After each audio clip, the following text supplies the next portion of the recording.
With gelatin silver materials, you start to get manufactured photographic paper, manufactured film. Once it became sort of cheap and ubiquitous, it changed our relationship to photography fundamentally. Everybody not only had been the subject of a photograph, but had made photographs themselves.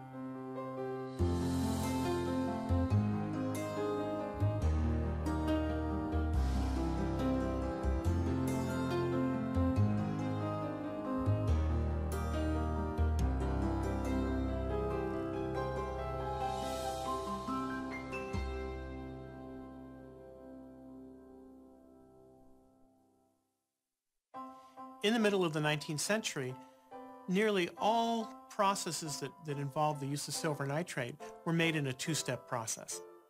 Having a one-step process would be infinitely easier.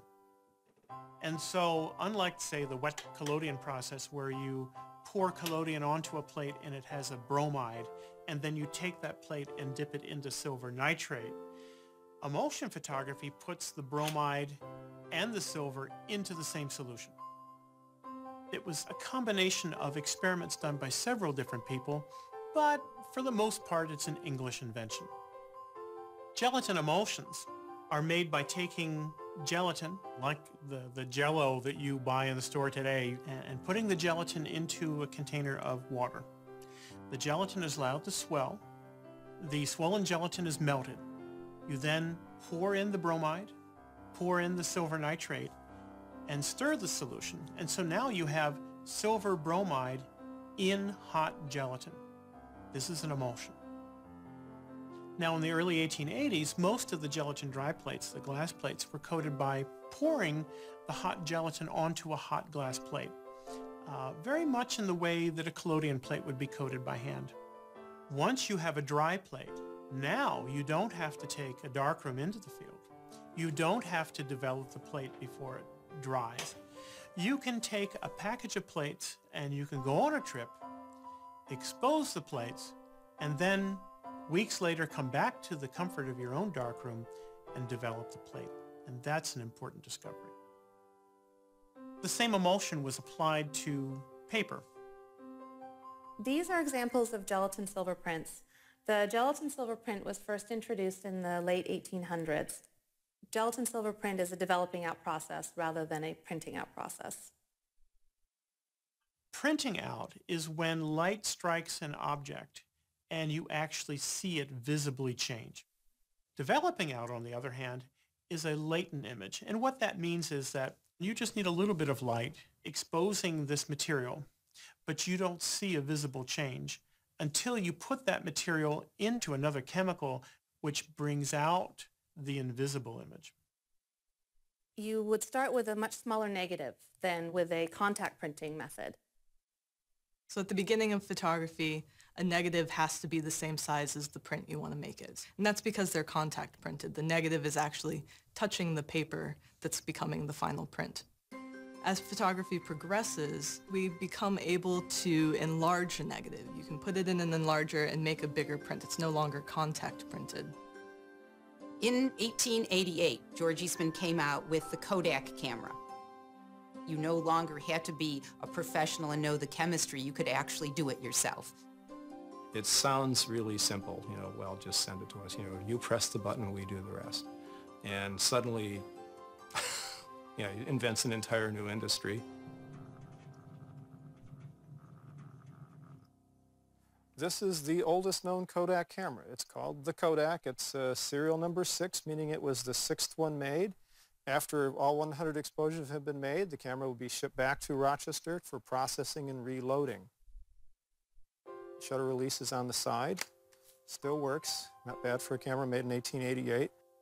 Because the camera was smaller and easy to carry now, people took their cameras everywhere. It opened up a field of photography for the general public, for anyone to capture all the different moments of their life. Basic aesthetic of a gelatin silver print is a smooth surface because the gelatin sits on top of the paper and the gelatin is what holds the image material in it. as opposed to, say, the salted paper print where the image material was sinking into the fibers of the paper. The gelatin silver process was the dominant photographic process of the 20th century. The vast majority of the analog photographs that we are familiar with were made with this process. The clarity and sharpness of the black and white gelatin silver print became the norm for photojournalism. It was the standard way that information from far away was produced and sent to be published in newspapers and magazines. The process became forever linked with the documentary style of photography that was established by photographers like Lewis Hine and FSA photographers such as Dorothea Lange and Walker Evans. Silver gelatin allows you to make black and white images. It is responsible for all the movies you've ever seen. That's all silver gelatin. When George Eastman came out with the Kodak, they started making flexible transparent film about 1889. Once you have a flexible medium, motion pictures becomes possible. Gelatin silver is also responsible for color photography. During development, the silver releases dyes, and during fixing, you get rid of the silver, but the dyes remain.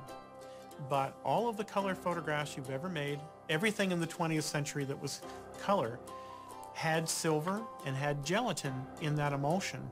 And that's really what's becoming obsolete by the digital process.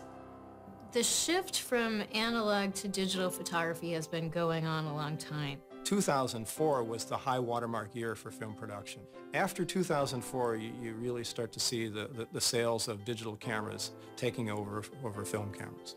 I teach public workshops in photographic processes here at George Eastman House, and we've just recently declared that silver gelatin emulsion is a historic process. So now we're teaching people how to make dry plates and their own photographic paper from scratch.